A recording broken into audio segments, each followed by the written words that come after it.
नमस्कार, मैं दीपक शर्मा, मेरे यूट्यूब मंच पर आपका स्वागत है। दोस्तों, अगर किसी जज का कोई फैसला सरकार को पसंद ना आए तो क्या उस जज की ऐसी तैसी कर दी जाएगी? क्या उस जज को सुबह शाम 24 घंटे बदनाम किया जाएगा? और आश्चर्य की बात यह है कि जिस जज को आजकल बदनाम किया जा रहा है वो जज इस देश का, इस मुल्क का सबसे बड़ा जज है। जी हां, chief justice of India Sanjeev Khanna, supreme court के चीफ जस्टिस संजीव खन्ना, जिन्होंने कुछ ही दिन पहले वक्फ कानून में मुसलमानों को अंतरिम राहत दी थी। अब दोस्तों, सुप्रीम कोर्ट या चीफ जस्टिस पर ये जो हमले की शुरुआत है, ये बीजेपी के किसी छोटे मोटे पदाधिकारी ने नहीं की थी। ये शुरुआत किसी विधायक ने बीजेपी के या किसी सभासद पार्षद ने नहीं की थी। ये शुरुआत हुई उपराष्ट्रपति, वाइस प्रेसिडेंट ऑफ इंडिया से, जो मोदी और शाह के सबसे खास हैं। और आश्चर्य इस बात का, अगेन जो आश्चर्य मुझे हो रहा है वो इस बात का हो रहा है कि 2 दिन से हमले हो रहे हैं और ये हमले और तेज हो गए। आज इनकी धार और तेज की जा रही है और आज तो इंतहा हो गई, अति हो गई, क्योंकि अमित शाह के जो सबसे खास सांसद हैं, सबसे खास सांसद डॉक्टर निशिकांत दुबे, कई बार के सांसद हैं बीजेपी के, इन्होंने तो आज ऐसी बात कर दी कि मुझे लगता है कि सुप्रीम कोर्ट को इस तरह से किसी ने कभी भी नहीं कोसा होगा। डॉक्टर दुबे ने कह दिया, बीजेपी सांसद ने कह दिया कि भाई ये जो सुप्रीम कोर्ट है ये देश में धार्मिक युद्ध का माहौल बना रहा है, धार्मिक युद्ध को भड़का रहा है सुप्रीम कोर्ट। अब उनका इशारा साफ है कि मुस्लिम वक्फ कानून में जिस तरह से अल्पसंख्यकों को राहत दी गई, मुसलमानों को राहत दी गई, उससे इस देश का मिजाज, इस देश का माहौल गर्म हो रहा है। मैं नहीं कह रहा हूँ, कैमरे पर डॉक्टर निशिकांत दुबे, मोदी जी और शाह साहब के खास सांसद कह रहे हैं, सुन लीजिए। इस देश में धार्मिक युद्ध भड़काने के लिए केवल और केवल सुप्रीम कोर्ट जिम्मेवार है। अब दोस्तों, बात जो है वो डॉक्टर निशिकांत दुबे बीजेपी सांसद पर खत्म नहीं हुई। कई और सांसद हैं, कई और नेता हैं जो इसी टोन में बोल रहे हैं और तीखा बोल रहे हैं, जहर उगल रहे हैं। अब इसी में एक बीजेपी के समर्थक सुप्रीम कोर्ट के लॉयर हैं अश्विनी उपाध्याय साहब। अश्विनी उपाध्याय साहब ऐसे ही मामले उठाते हैं, हिंदू पक्ष के वकील हैं। इन्होंने तो कह दिया कि साहब, और खुलेआम कह दिया, मतलब केस चल रहा है चीफ जस्टिस के कोर्ट में, उपाध्याय साहब ने कह दिया कि साहब हिंदुओं के साथ जो है वो अदालत पक्षपात कर रही है, बाइस्ड है, जस्ट नहीं है। मुझे लगता है कि इस तरह के बयान एक इतने इंपॉर्टेंट केस के चलते हुए शायद ही कोई वकील कह पाए। सुन लीजिए, इनको भी सुन लीजिए। माननीय सुप्रीम कोर्ट ने हम लोगों के साथ भेदभाव किया है, हमें इस बात की निराशा भी है, हमें इस बात का दुख भी है।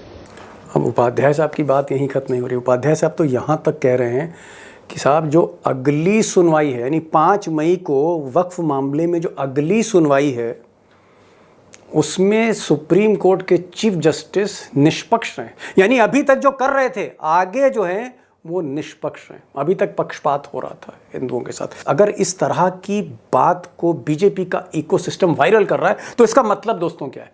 क्या एक ईमानदार चीफ जस्टिस पर प्रेशर डाला जा रहा है कि अगली सुनवाई तरह ठीक से करिएगा? ये एक मैसेजिंग हो रही है पूरे इकोसिस्टम की तरफ से। और क्या वक्फ को लेकर मोदी सरकार और अदालत यानी सुप्रीम कोर्ट के बीच में वाकई ठन गई है?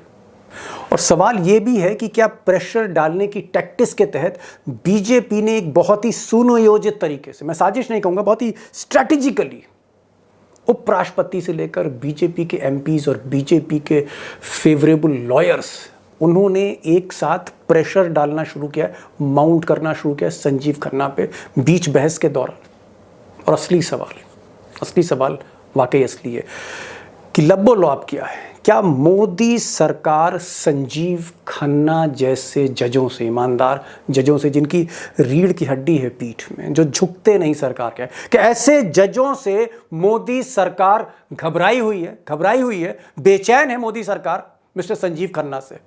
अब दोस्तों, असली सवाल शायद यही है कि मोदी सरकार वाकई क्यों घबराई है संजीव खन्ना और उन जैसे जजों से जो इस वक्त सुप्रीम कोर्ट में, भले उनकी गिनती कम है लेकिन घबराहट तो है, बेचैनी तो है। अब मुझे लगता है कि इसकी 3-4 वजह हैं और मैं गुजारिश करूंगा गौर से सुनिएगा। हालांकि कई केसेस हैं, संजीव खन्ना ने इधर हाल फिलहाल में इस तरह के उसमें तल्ख फैसले सुनाए जो सरकार के अगेंस्ट गए। और कुछ फैसले तो ऐसे हैं जो मुझे लगता है कि मिस्टर मोदी और मिस्टर योगी को और मिस्टर शाह को बिल्कुल भी पसंद नहीं आए होंगे, या यूं कह सकते हैं नागवार गुजरे होंगे। मिसाल के तौर पर मंदिर मस्जिद का मामला। अब हर मस्जिद के नीचे जिस तरह से मूर्तियां ढूंढी जा रही थीं, मंदिर ढूंढे जा रहे थे, वो काशी विश्वनाथ का मामला हो या फिर मथुरा का मामला हो या फिर ताज़ा संभल का मामला हो, संभल की जामा मस्जिद का मामला हो। अब ये जो एक एजेंडा था जिसको योगी 2027 के उत्तर प्रदेश के विधानसभा चुनाव से पहले उस एजेंडे को जमा रहे थे, एक माहौल बना रहे थे, और ऐसा लग रहा था कि उत्तर प्रदेश का जो चुनाव है सांप्रदायिक ध्रुवीकरण जब चरम पर होगा तब ये चुनाव होगा।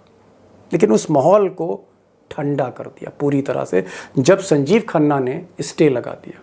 संजीव खन्ना ने एक बहुत ही ऐतिहासिक फैसला दिया। उन्होंने कहा कि जो भी मस्जिद है उसके नीचे कुछ खुदाई नहीं होगी फिलहाल के लिए, कोई मूर्ति हो, कोई उसके नीचे मंदिर हो या कुछ भी हो, सारी खुदाई पर रोक। इस तरह के जो मामले हैं तत्काल प्रभाव से उस पर स्टे है, और इसमें काशी, मथुरा, संभल सब तमाम इस तरह की मस्जिदें आ गई। और आप कह सकते हैं कि एक बहुत बड़ा सेटबैक था योगी टाइप ऑफ पॉलिटिक्स के लिए। उसके बाद संजीव खन्ना साहब ने एक और फैसला दे दिया, और वो फैसला भी सीधे सीधे योगी पर था, यूपी पर था, जहाँ से मोदी जी आते हैं, बनारस से उनकी कंस्टिट्यूंसी है। ये फैसला क्या था? संजीव खन्ना ने कहा कि भाई उत्तर प्रदेश में पुलिस जिस तरह से काम कर रही है, जिस तरह से बुलडोजर चल रहे हैं, जिस तरह से वहाँ पर FIR जो हैं दीवानी की फौजदारी में कन्वर्ट की जा रही है, लाठी का जोर चल रहा है, उत्तर प्रदेश में कानून व्यवस्था पूरी तरह से ठप हो चुकी है। There is no rule of law. अब इस तरह का फैसला कल्पना कीजिए क्या गुजरी होगी मिस्टर योगी पे, जिनके पास गृह मंत्रालय है, पुलिस उन्हीं की है। और फिर कुछ दिन पहले का फैसला वक्फ कानून का, जहां पर सरकार के मंत्री कह रहे थे कि नहीं साहब सुप्रीम कोर्ट तो इस पर मोहर लगाएगा क्योंकि संसद ने पास किया। वहां पर एक तरह से अंतरिम राहत दे दी मुस्लिम्स को। जिन नियमों पर आपत्ति थी मुस्लिम समाज को, मुस्लिम पर्सनल लॉ बोर्ड को, मुस्लिम की और तमाम धार्मिक संस्थाओं को, उन्हीं में राहत दे दी संजीव खन्ना ने। तो कहीं ना कहीं आप कह सकते हैं कि जिस तरह के फैसले दिए बीजेपी की जो पॉलिटिक्स है आज की तारीख में, उस पर वो नागवार गुजरे। अब दोस्तों इससे भी बड़ी बात कर रहा हूँ कि भाई सरकार क्यों घबराई है। घबराहट की वजह यह है कि संजीव खन्ना से कहीं ज़्यादा, चीफ जस्टिस संजीव खन्ना से कहीं ज़्यादा परेशानी जो अगले चीफ जस्टिस आ रहे हैं mister Gavai, justice BR Gavai, उनसे ज़्यादा घबराहट है। और इसलिए घबराहट हो रही है क्योंकि 14 मई को कुछ ही दिन बाद, कुछ ही हफ्तों बाद जस्टिस गवई जो हैं वो चार्ज ले लेंगे संजीव खन्ना से। संजीव खन्ना रिटायर हो जाएंगे, जस्टिस गवई आ जाएंगे, और जस्टिस गवई का भी थोड़ा किरदार उलझा है, खन्ना टाइप है। तो यहाँ पर दो प्रॉब्लम्स हैं, दो नई प्रॉब्लम्स हैं। और वो दो प्रॉब्लम्स क्या हैं?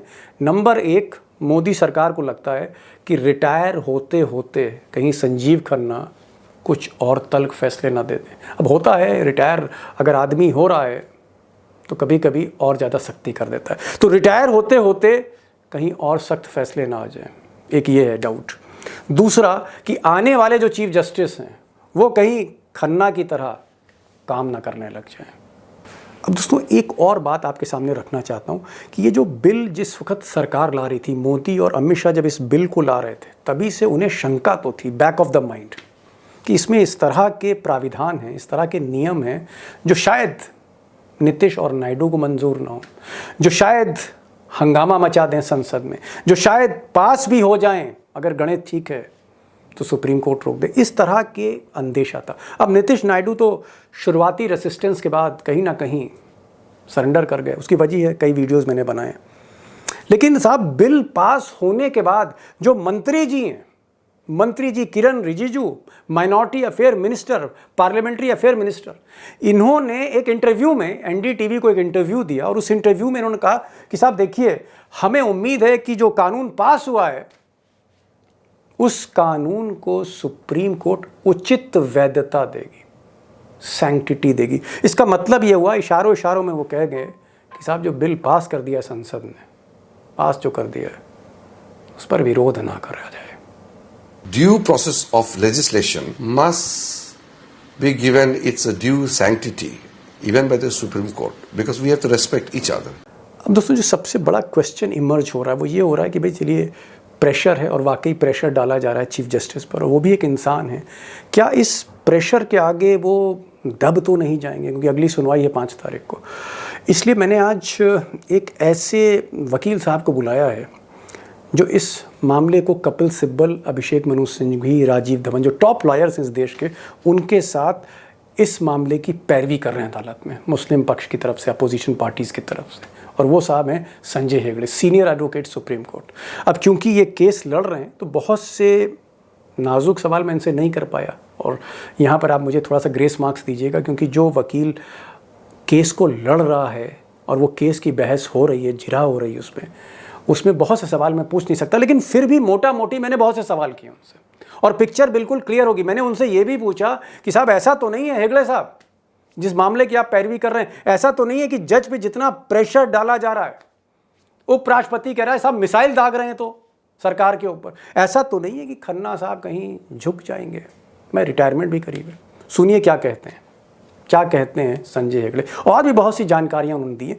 और संजय हेगड़े साहब जो सिब्बल साहब के साथ, सिंघवी साहब के साथ ये केस लड़ रहे हैं, उनकी बातों पर गौर करिए। और सबसे बड़ी बात है कि हिंदी बोल लेते हैं, हालांकि नॉन हिंदी बेल्ट से आते हैं तो हिंदी भी ठीक ठाक बोलते हैं।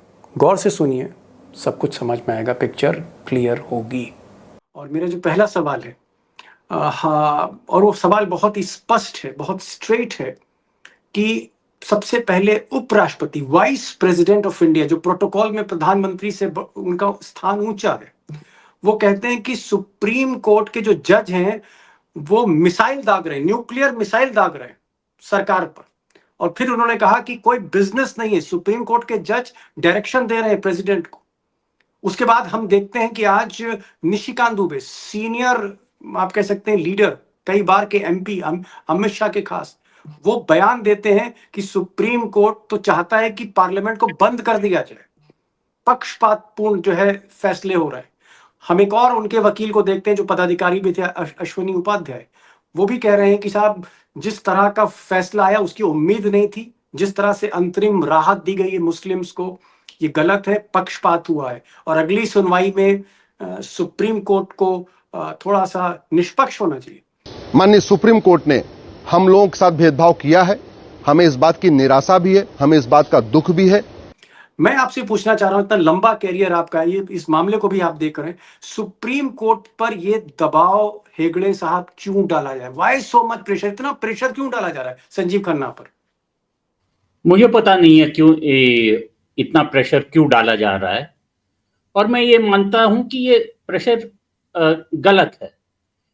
ये जो अब हो रहा है, हमने तो सिर्फ इतिहास में पढ़ा था, जो 1970 के दशक में जो सुप्रीम कोर्ट पर इंदिरा गांधी की सरकार का जो प्रेशर था, उस वक्त लेफ्टिस्ट प्रेशर था, कमिटेड जुडिशरी का कॉल था। उस वक्त की सरकार भी वही कहती थी कि सुप्रीम कोर्ट सिर्फ प्रॉपर्टी ओनर्स के लिए है, गरीबों के लिए नहीं है, और हम जो गरीबों के लिए करना चाहते हैं उस पर रुकावट कर रही है। और वो सब चलते हुए फिर वो इमरजेंसी में तब्दील हो गई। आज जो चल रहा है वैसा ही माहौल बनाया जा रहा है, और मैं ये नहीं जानता हूं कि ये सोची समझी साजिश है या एक इंस्टिंक्टिव रिएक्शन है। जी, एक चीज मैं आपको पूछना चाह रहा हूं, क्योंकि आपका पूरा करियर जो है सुप्रीम कोर्ट और बहस में, जिरह में, पूरे एक आप कह सकते हैं कि जो लीगल दुनिया है उसको आपने जिया है। क्या एक चीफ जस्टिस, एक जज जिसके ऊपर सरकार, और सरकार में भी उपराष्ट्रपति, उसके बाद कई सांसद, कई पदाधिकारी, उस इकोसिस्टम के वकील सारे पीछे पड़ जाएं और ये कहें कि साहब ये प्रेशर में आ गए हैं, ये तो जो है ये पाकिस्तान का सुप्रीम कोर्ट हो गया है, इन्होंने तो जो है साहब इस तरह का जजमेंट दिया है, आंख बंद कर ली है संजीव खन्ना ने। इस तरह की जो बातें हो रही हैं, क्या पहले भी इस तरह की बातें होती थी, या इस बार या इस दौर में इस तरह का जो दबाव बनाया जा रहा है, या पहली बार देख रहे हैं अपने करियर में कि अगर कोई भी जज कुछ भी ऐसा जजमेंट दे दे जो सरकार और बीजेपी को पसंद ना आए, तो ऐसे पीछे पड़ जाते हैं जैसे उसको विलेन बना देते हैं, और संजीव खन्ना को विलेन बनाने की कोशिश हो रही है। ये हकीकत मैं बता रहा हूं, अगर आप सोशल मीडिया का कोई प्लेटफॉर्म देखें। देखिए, मैं कुछ 30 साल से सुप्रीम कोर्ट में हूं, तो पिछले 30 साल में ऐसे कुछ देखा नहीं था। हाँ, पर तभी उस जमाने में सोशल मीडिया थी नहीं, और सोशल मीडिया पे ऑर्गेनाइज जो मॉब्स होते हैं, जो आईटी सेल्स होते हैं, ऐसे चीज होती नहीं थी। तो पर संजीव खन्ना एक ही जज है। हाँ, हालांकि आज के चीफ जस्टिस है। सुप्रीम कोर्ट में 33 और जज भी है। एक चीफ जस्टिस पर दबाव बनाने से कुछ मैं ये नहीं मानता हूं कि कोई जो ढंग का चीफ जस्टिस है इससे डर जाएगा। और बहुत जजों का यही मानना है कि कुछ तो लोग कहेंगे, लोगों का काम है कहना।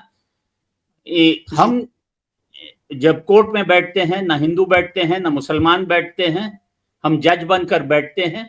हमारे सामने जो दलील है, जो किताब है, जो जो सब केस के फाइल्स है, उसी को पढ़कर वो बहस सुनकर फैसला देते हैं। एक और मैं बात और एक बात मैं खन्ना साहब के बारे में बता दूं। खन्ना साहब एक बहुत ही ऊंचे नस्ल के से आते हैं। उनके जो ताया थे जस्टिस एचआर खन्ना थे, जो इमरजेंसी के तहत जब सुप्रीम कोर्ट पूरा सा झुक गया था, तो जस्टिस एचआर खन्ना झुके नहीं। इमरजेंसी में जब ये सुप्रीम कोर्ट का ये फैसला था कि आपको राइट ऑफ लाइफ भी नहीं है अगर कॉन्स्टिट्यूशन में सस्पेंड हो जाता है, तब खन्ना साहब ने एक जजमेंट दिया था जिसके चलते हुए वो फिर बाद में चीफ जस्टिस नहीं बन पाए और उन्होंने इस्तीफा दिया था। तो जस्टिस एचआर खन्ना की जो पोर्ट्रेट है कोर्ट नंबर 2 में आज भी उनकी तस्वीर लगी वहां टंगा हुआ है, और देश उन्हें याद रखता है। तो मैं ये नहीं मानता हूं कि कुछ सोशल मीडिया ट्रेंड या कोई किसी के कुछ कहने से अगले एक महीने में जस्टिस संजीव खन्ना में कोई बदलाव आ जाएगा। जस्टिस संजीव खन्ना मई 13 को रिटायर कर रहे हैं, और जहां तक मैं उनको नहीं या उन जैसे लोगों को जानता हूं, जब कोई दबाव आ जाता है तो वो पीछे हटते नहीं हैं। पीछे हटते नहीं। आप कह रहे हैं कि चीफ जस्टिस पर जितना भी दबाव आए पीछे नहीं हटते, और उनके जो ताया थे, अंकल थे, अंकल भी नहीं झुके थे, वो इमरजेंसी के टाइम पे नहीं झुके थे। एक और सवाल है जो मुझे लगता है बहुत मौजूद है, जो बहुत रेलेवेंट है। अश्विनी उपाध्याय हैं, वो पहले बीजेपी में थे और बीजेपी के इकोसिस्टम से आते हैं, लॉयर हैं, तरह तरह की पिटिशंस करते हैं। वो कह रहे हैं कि साहब, जस्टिस संजीव खन्ना ने जो अब तक किया, मतलब जो जिस तरह का सॉफ्ट स्टैंड रहा, अगर 5 मई को जब अगली सुनवाई है तो अश्विनी उपाध्याय कह रहे हैं कि हम उम्मीद करते हैं कि अब वो निष्पक्ष होंगे। मतलब अगली सुनवाई में वो दोनों पक्ष का ध्यान रखेंगे, हिंदू मुस्लिम दोनों पक्ष का ध्यान रखेंगे। अभी तक तो वो 22 लग रहे हैं। इस पूरे बयान को जो कैमरे पर दिया गया है, इसको बीजेपी का एक इकोसिस्टम वायरल कर रहा है, हर जगह वायरल कर रहा है। इस पर आपका क्या कहना है? देखिए, किसी दूसरे वकील के दलील पर पूरी तरह से प्लानिंग से उसको वायरल किया जा रहा है कि साहब जो हुआ सो हुआ। पिछली पेशी में अगली पेशी में जो है आप निष्पक्ष रहे। ये जो मैसेजिंग, इसका मतलब क्या है? मैं ये उनके किसी वकील के बयान पर उल्टा बयान देना मैं उचित नहीं समझता हूं, पर इतना तो साफ है कि अगर अश्विनी उपाध्याय कुछ कहना चाहते हैं तो वो कोर्ट में कहे। मैंने बहुत वक्त तक देखा है उनके पिटिशंस, वो सारे पिटिशंस कोई और आर्ग्यू कर लेता है। तो कैमरा के सामने कुछ कहना और कोर्ट के सामने कुछ कहना, उसमें काफी फर्क है। और ये जो वायरलिटी के लिए जो सब कहा जाता है, उस पर और टिप्पणी करना मैं उचित नहीं समझता हूं। एक और बात कही जा रही है, जिस तरह का एक कैरेक्टर असैसिनेशन चल रहा है, उसमें कहा जा रहा है कि साहब, संजीव खन्ना साहब ने कहा है कि जो पुरानी मस्जिदें हैं उसके डॉक्यूमेंट्स ना मांगे जाएं। जो 14वीं सदी की मस्जिद है, 15वीं सदी की मस्जिद है, 800 साल पुरानी है, 700 साल पुरानी है, इसके कागज मुस्लिम्स नहीं दे सकते। इस पर बीजेपी का जो इकोसिस्टम है, जिस तरह से ट्रोल आर्मी लगी, उनका ये कहना है कि साहब आप कागज क्यों नहीं मांगेंगे? अगर आप मंदिर के कागज मांग रहे हैं तो आपको मस्जिद के भी कागज मानने होंगे, और ये इस तरह का स्टैंड गलत है। देखिए, अभी बेतुकी की बातों को बेतुकी का क्या बयान दूं? बहुत बहुत से ऐसे प्रॉपर्टीज है जहां सिर्फ कंटिन्यूड यूजर प्रूफ होने से ही वही टाइटल होता है। आप मस्जिद मंदिर छोड़िएगा, कोई किसी का घर हो 70 साल से 100 साल से, लॉ तो यही कहता है कि अगर उसका किसी और का भी मालिकाना हक हो तो भी वो 12 साल के बाद वो वापस पूछ नहीं सकता। ठीक है। बहुत से लोगों के पास खेत, गांव में खेत या जमीन है जो उनकी पुश्तैनी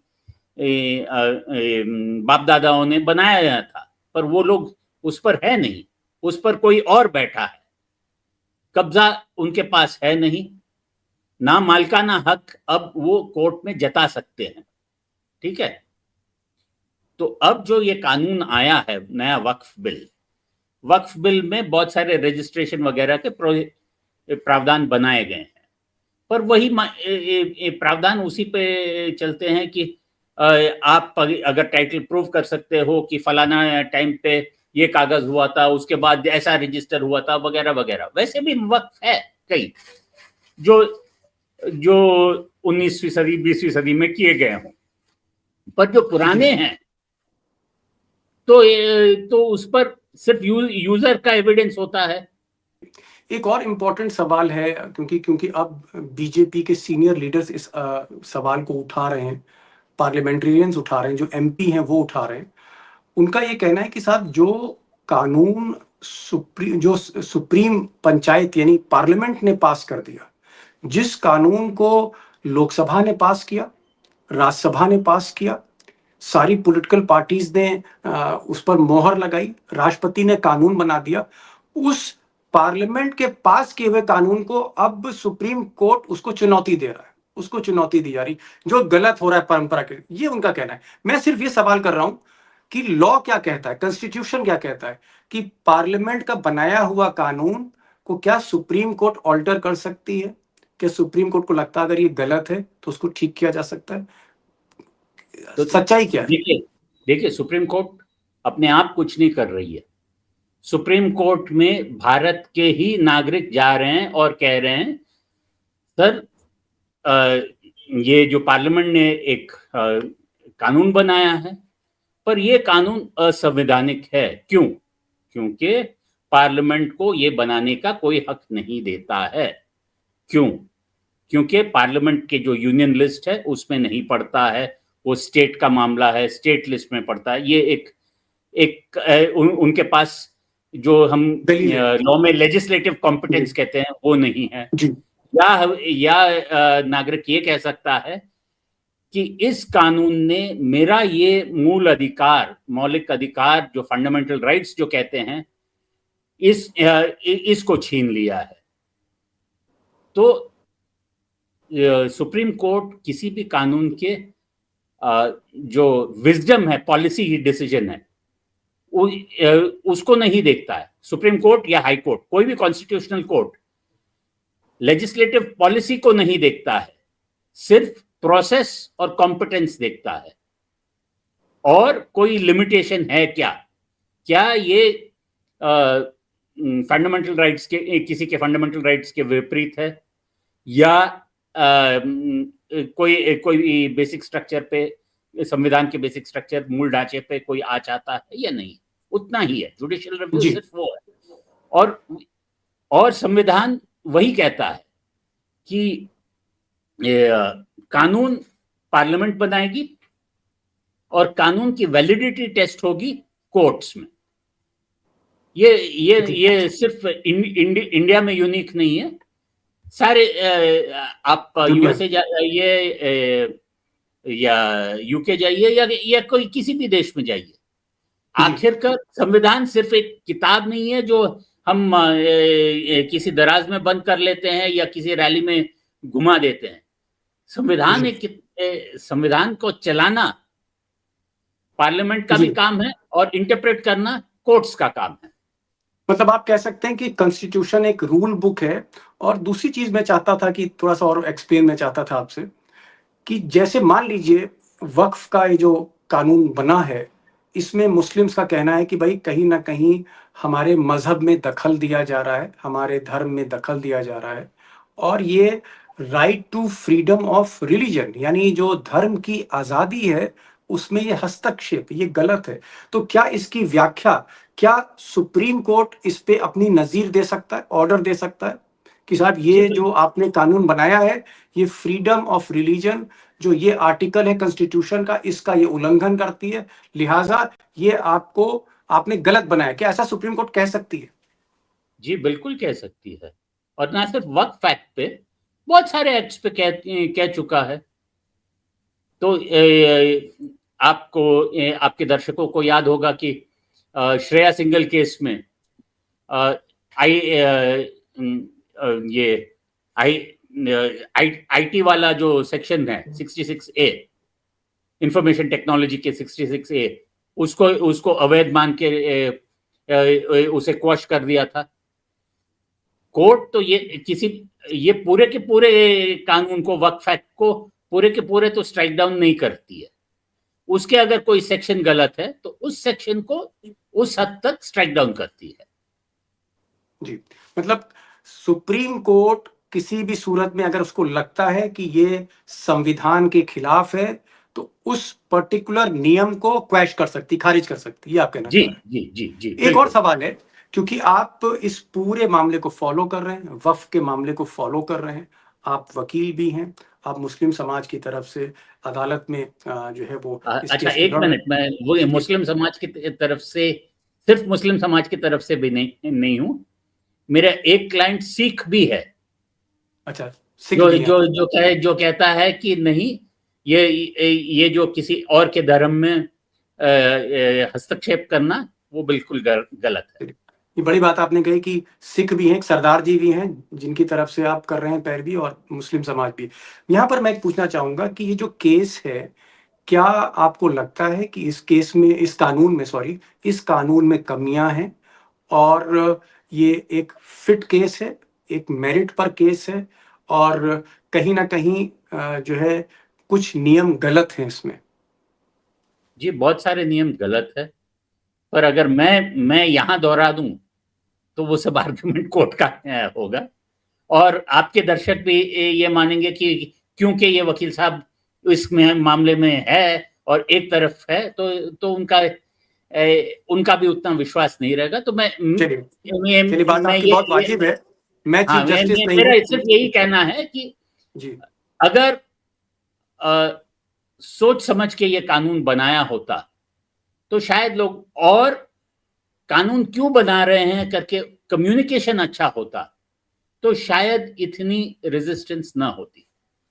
मतलब आपका मानना है कि मुस्लिम पर्सनल लॉ बोर्ड या जो भी मुस्लिम की एपेक्स संस्थाएं हैं, उनके साथ सलाह मशवरा होता और विपक्ष को भी जो है कॉन्फिडेंस में लिया जाता, तो इतना बवाल ना मचता, आप ये कह रहे हैं? जी जी बिल्कुल। एक अंतिम सवाल, क्या आपको लगता है कि इस पूरे मामले में मुद्दत लग सकती, बहुत समय लग सकता है, क्योंकि बहुत पेचीदा मामला है, कॉन्स्टिट्यूशन का मामला है, कानून सरकार ने पास कर दिया बनाकर, तो क्या इसमें वक्त लगेगा? और अभी आप लोगों की स्ट्रेटजी क्या है कि स्टेज मिल जाए और बाद में फाइनल जजमेंट आए, तब तक बहस चलती रहे? नहीं नहीं स्ट्रैटेजी क्या है आपकी, या कपिल सिब्बल साहब की, अभिषेक मनु सिंघवी, जो आप लोग 3-4 बड़े लॉयर हैं, आप लोगों की मूल स्ट्रैटेजी क्या है? नहीं, मूल स्ट्रेटेजी तो हमेशा ये केस हो या दूसरे कोई और केस हो, पहले तो यथास्थिति को प्रिजर्व करने का होता है, यानी स्टेबलाइज करने का होता है कि अगर ये कोई डिसरप्टिव कानून आ जाए तो प्लीज आप हाथ रोके। हाँ, तो ये नॉर्मल स्ट्रेटेजी है ना, इस केस के लिए नहीं, सारे केसेस के लिए। और फिर सुनवाई कितनी देर लगेगी और कब होगी वगैरह वगैरह, वो तो जजेस पर निर्भर है ना। उनकी तारीख को, उनके जो अवेलेबिलिटी और चीफ जस्टिस, जो चीफ जस्टिस होगा उस दिन, उनके शेड्यूलिंग पर है। आपके दर्शकों को याद होगा कि आर्टिकल 370 जब बनी तब इमीडिएटली तो बहुत सारे पिटिशन फाइल हुए थे, पर सुनवाई तो 4-5 साल बाद हुई थी। या कोई भी बड़े केस ले लीजिएगा, मंडल के वक्त भी एक वीपी सिंह की सरकार ने लाया था, और फिर बाद में जब स्टे होने के बाद फिर सुनवाई तो बाद में नरसिम्हा राव जी की सरकार के 2 या 3 साल होने के बाद ही हुई थी। संजय हेगड़े साहब ने 2-3 बड़ी बातें कही दोस्तों। इन्होंने एक तो कहा है कि भाई सुप्रीम कोर्ट का तो काम ही यही है कि अगर कोई कानून सरकार ने बनाया है वो कॉन्स्टिट्यूशन के हिसाब से सही है गलत है तो उसका तो फैसला सुप्रीम कोर्ट ही करेगा। सुप्रीम अदालत इसीलिए कही जाती है। और बहुत से ऐसे कानून हैं जिनको कहीं ना कहीं उनके नियमों को खारिज किया है, स्टे किया है। तो ये कोई नई परंपरा नहीं, जैसा कि उपराष्ट्रपति कह रहे हैं कि साहब ये सुप्रीम कोर्ट जो है वो सुप्रीम पार्लियामेंट बन रहा है।